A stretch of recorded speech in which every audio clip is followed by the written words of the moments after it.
Hey guys, welcome back to the Chessyard. This is Dhairya Bagga, and today I'll be taking you through a very good opening for our black, which is the Caro Kann. It's a restricted kind of an opening. Doesn't let you develop pieces too fast like the other dynamic openings, but gives you control over the game. Uh, I tried this a few weeks back. I'll be sharing one of my games which I played 2 weeks ago. So yeah, let's start off with it.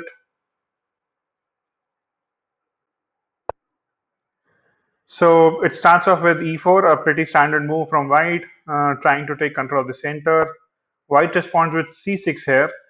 Idea being when you push your d5 pawn, you have a support of the c6 pawn already. So knight comes out, trying to attack the d4 and e5 squares, trying to take control of the center initially.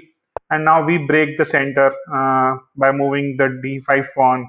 And now it's very obvious that either he will move and take our pawn, or he will just develop his knight. If he develops his knight, we can move this pawn forward.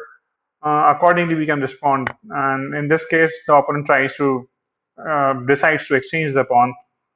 So the pawn exchange happened on the d5 square, and then he moves d4, trying to stop the pawn from going ahead. We develop our knight, again a standard move, developing your minor pieces into the game.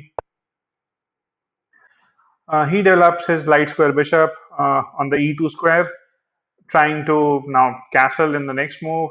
Again, he could have come to the b5 square as well, but then I could have protected it with the knight, making sure that even I am developing my pieces. So he rather chose to get the white square bishop on e2 instead. Now we develop our bishop as well. We take it to f5 square, making sure that the c2 square is attacked in the beginning. Plus, we can get our rook on the c5 because it's already empty after the pawn exchange happened in the beginning. And he castles to safety, a good move for him. And we try to form our pawn structure in the center by moving the e pawn to e6. He again moves his knight, threatening my bishop. Uh, Now, I don't want to give away my bishop initially in the game because the light square bishop is also helpful in these lines.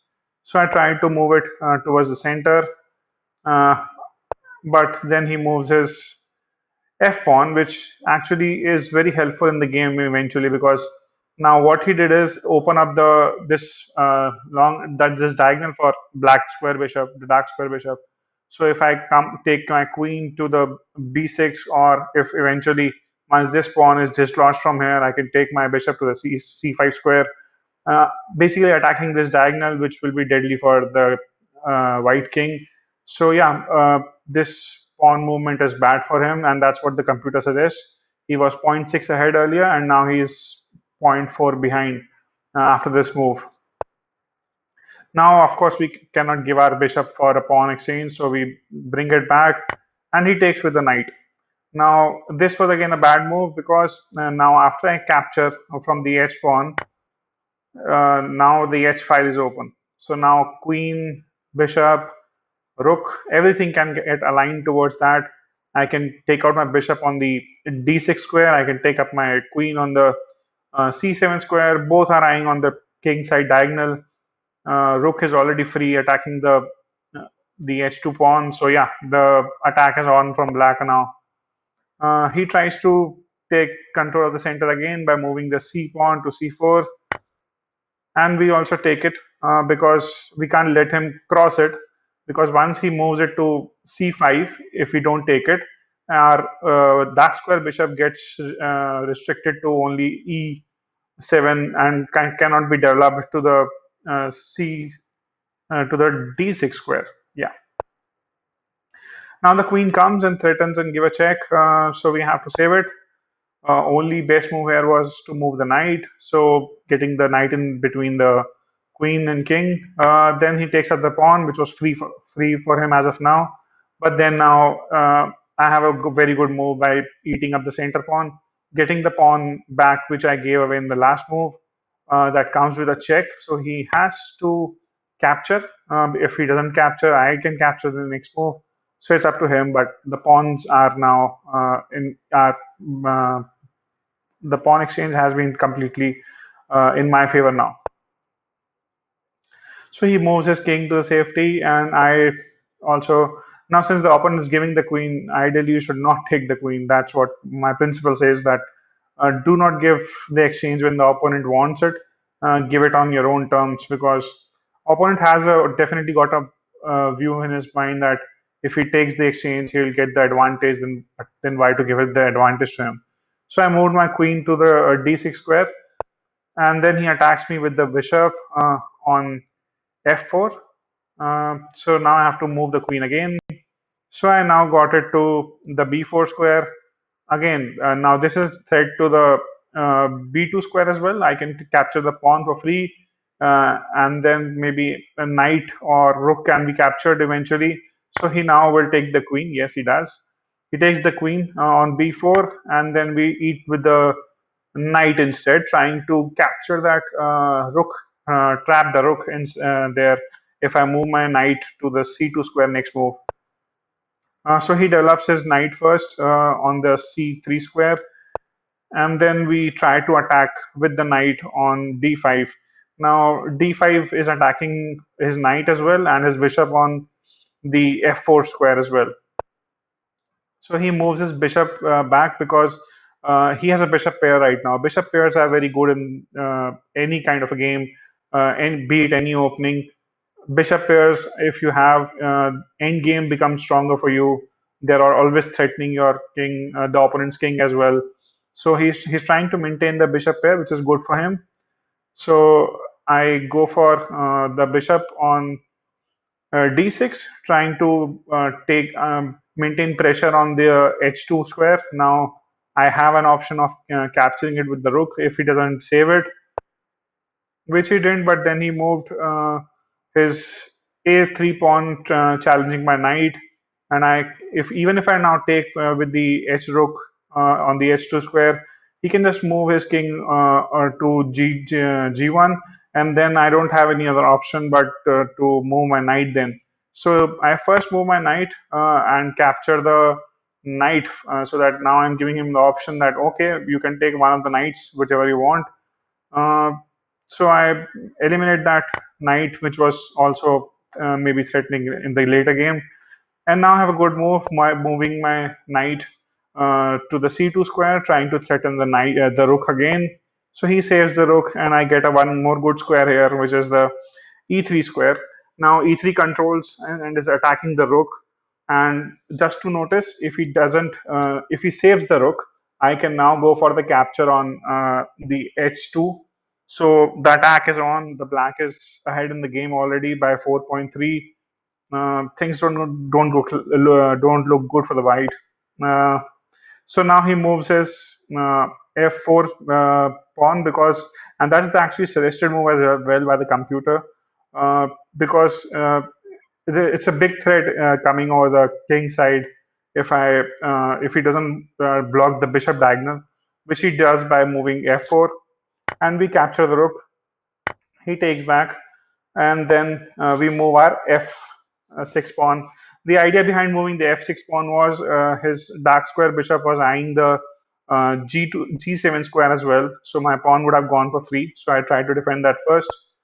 Then he gets his bishop on the c4 square, and I try to block it by moving to f7. Now again, I'm controlling my pieces better, and I have firm control on the game already. Here now he tries to challenge the bishop on the on the d6 square by moving his rook to d1. So we capture the pawn there, which was hanging in between on the f4 square. Now he has a good move by challenging my knight, my king, by coming to the d7 square, which he doesn't. If he would have, I would have gone back to the e8 square there. So yeah, that didn't happen. He moves his h pawn, trying to avoid that double pressure on the h2 square. And then I get the rook in between that, okay, we can go for an rook exchange, because I'm already Pair up. I have two rooks. You have just one rook, and the bishop pair. So he will not go for the exchange. He tries to attack the e6 pawn with two pieces now, which is the bishop on c4 and the rook on e1. So both are attacking my pawn at f6, e6, which becomes critical for me to save. So I save it with the rook. Now he tries to challenge the rook by moving his bishop there, and the only way I can save is by moving it upwards on the e7 square, and I move my rook there, and he gets the second bishop there as well. Now I had an option to move my rook to the c7 square, but I rather thought, okay, I go for the exchange. I have multiple pawns in the center, and those I had a full faith that they can't be controlled by the king and those two pawns on the h and g file. So he brings the rook in between, attacking the dark square bishop. So I had to first threaten his light square bishop so that he moves his pieces away from here now. He captures with the rook. I also capture, and I go piece down here for the time being. So I now capture his bishop, and then he can capture my rook. I take it back. Now only pawns and the king remain in the system, and still I'm 6.5 above as per OK Stockfish is still changing it, and it has given me 7.4. The game is in my favor. So yeah, completely winning for black from here. So the exchange was good for black. And then always, as I say, that move towards the center and along your pawns. Don't let the opponent control the center. He could have actually, no, his move was also right. There was no better option for him because he also has to go towards the center. And the same thing is done by both. It's a fight for the center, who reaches first. I come here and then I try to deviate him to the other side, and okay, I can go to that side and capture those pawns. Then I move my f pawn so that I'm now just threatening the king that I'll just keep moving these pawns, and you cannot stop because I have too many pawns to be stopped. A check comes, he has to move his king, then I move my king again. He tries to go from the corner lane from the h file, but that's not possible because I have my g pawn there. So if he moves forward, I can easily capture. Now the pawn structures are blocked. Everything is blocked. The king cannot come anywhere. So yeah, I'm in complete safety, and there's no point that white can win from here. So I move my king. Now he has to move the king. He cannot move anything else. Otherwise, he will lose a pawn straight away. And then I start moving towards the center again with my pawn. Now this has already become a pass pawn because now it cannot be stopped. You cannot come in front of it. The e3 square even is protected right now with the king. He cannot come on the f3 as it's protected with the pawn. So what only thing he can do is come here, and meanwhile I'll promote the pawn to queen. Now that's what happened. He tries to capture. He captures pawns, but doesn't matter because I'm the one who will get the queen first. And as I get the queen, he resigns. So yeah, a good game for black. I would say Caro Kann helps. The lines were nice for black. Comfortable win here, I believe. Nothing challenging much. And yeah, it was a good game. So yeah, let me know next time what things can be covered here. I can cover up the fried liver attack, which is very famous, or the Urusov gambit. Again, one of the favorite gambits we played. I hope you are liking the videos. Your feedback is valuable always. So keep sharing your feedback, and thank you for all the support. Take care. Bye bye.